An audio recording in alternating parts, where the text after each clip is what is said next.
Thank you, Dr. Singh, and a very good afternoon to all of you.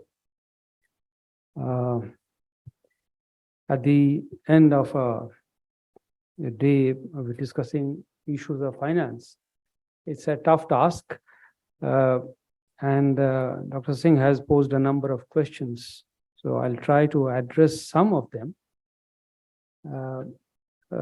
While I try to present a slightly broader picture here.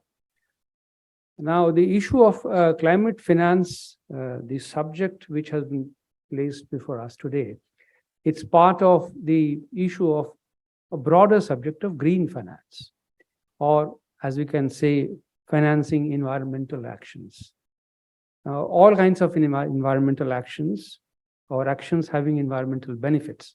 We know about the most important issue of pollution, which we face every day, or the managing our waste, managing our rivers, managing our lands, arresting degradation of land, arresting deforestation. These are all natural resource issues, and we need resources to address all of these problems. So the question is of mobilizing green finance, which can help us in meeting our environmental needs. Now, climate finance is a very niche, very focused part of that green finance. And why has that become suddenly so important that we are discussing this niche area completely in isolation with the larger question of environmental finance? The issue of climate change has become obviously extremely urgent. And that requires us to devote a little greater time and attention to this subject. Dr. Singh was talking about two kinds of risks, physical risk and the transition risk. Now, the physical risks imposed by climate are unavoidable. They're going to last with us for the next at least 50 years until we are able to reverse the trajectory of global emissions, which looks like we will not be able to do so at least in the next 2 decades. So the physical impacts are going to be there in terms of greater occurrence of floods, extreme weather events, greater precipitation, maybe, the greater deforestation, maybe. So water shortage. So all these problems are going to affect the society and the industry and the commercial and the civil society in general. So we have to address this risk greatly, and we have to mobilize resources in our developmental programs.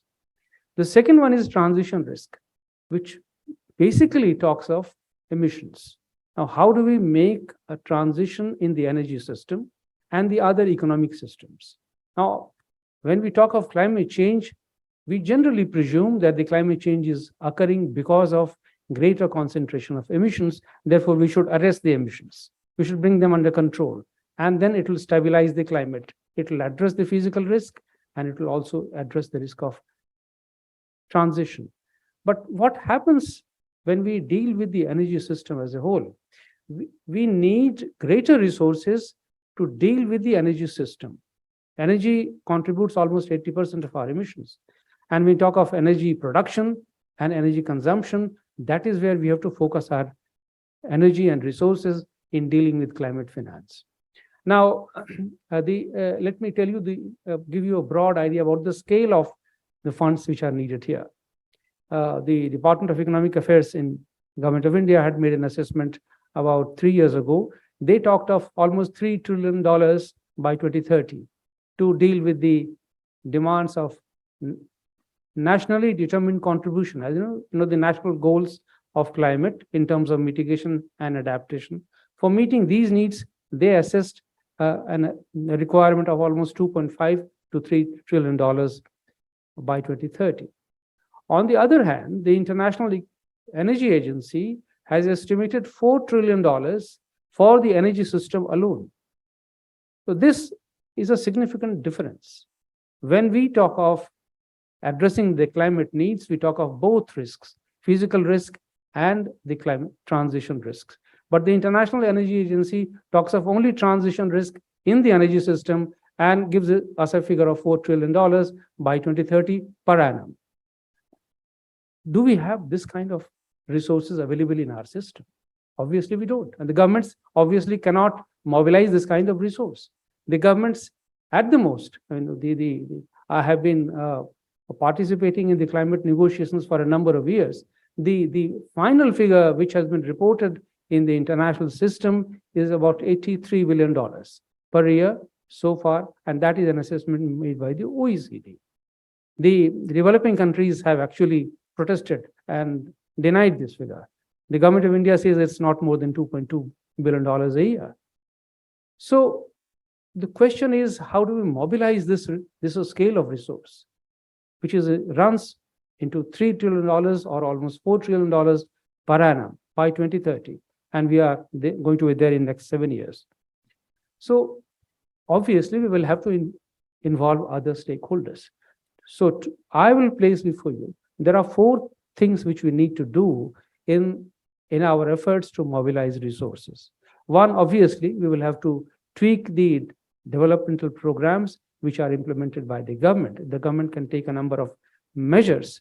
And as is true with all environmental actions, actually, regulation is the core of environmental response.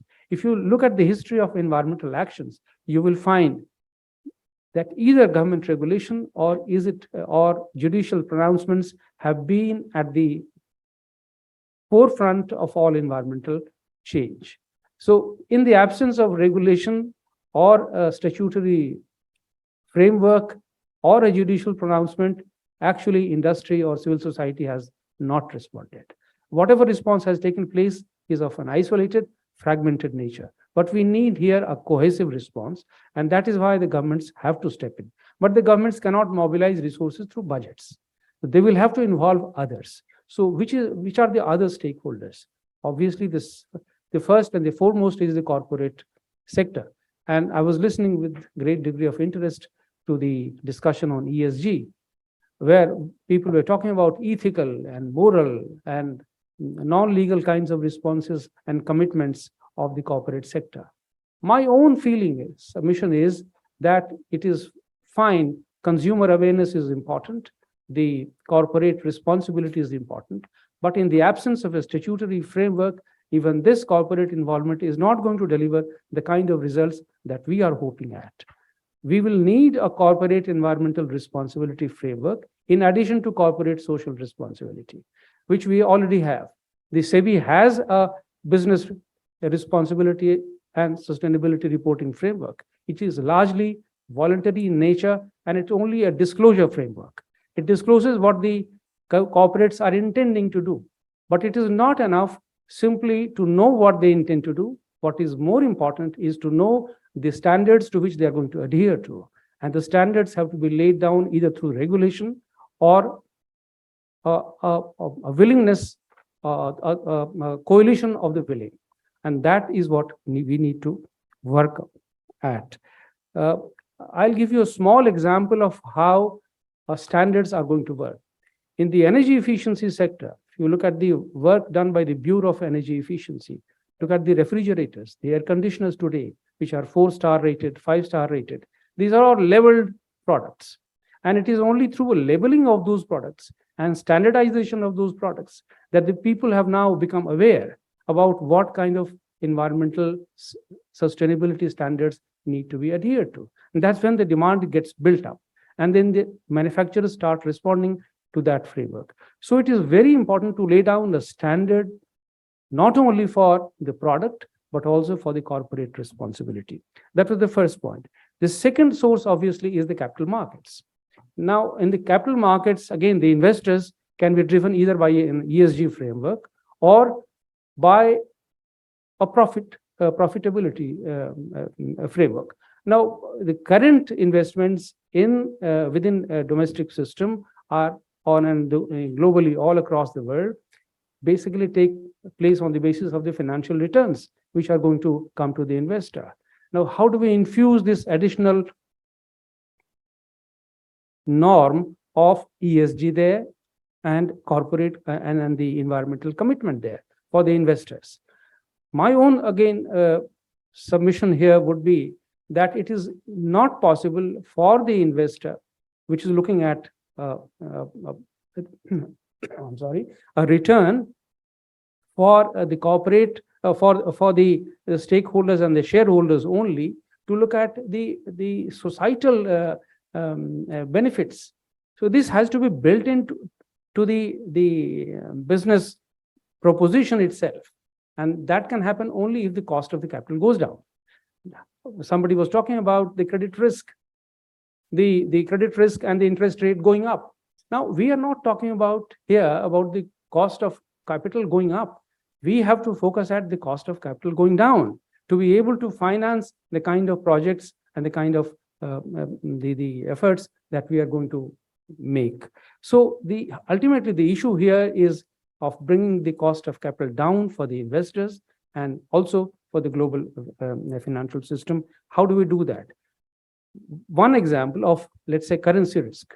When an investor invests, when an investor borrows from the global capital markets, obviously there are a number of risks, including the currency risk, and that will make an addition of almost 3 to 4% of additional cost to the investor. So we need a global system for risk mitigation for these kinds of risk.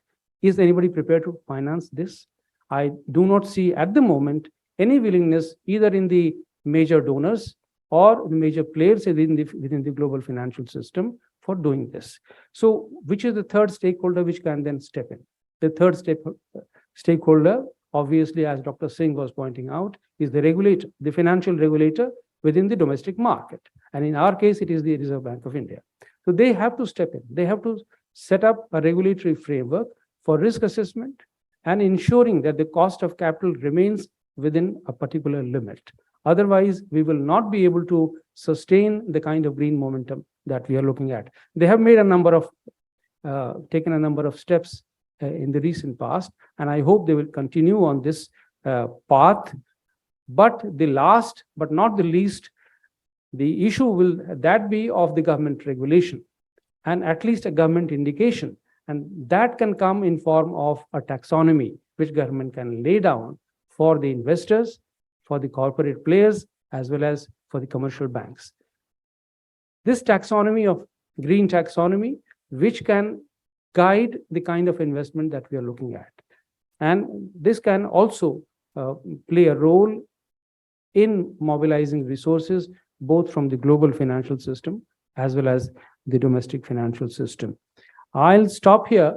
And then the last point that I would like to make is that ultimately, in the immediate short term, till 2030, we have to focus our efforts on the kind of transition that we can make in the energy system, investments in the renewable energy sector, in the wind, the offshore, and all possible greener technologies, including nuclear maybe. And including, we are a growing country. Our energy demand will continue to grow. So there is no case for complete replacement of fossil fuels at this stage. But at the same time, we will need to scale up our production and demand both for the renewable energy within the system.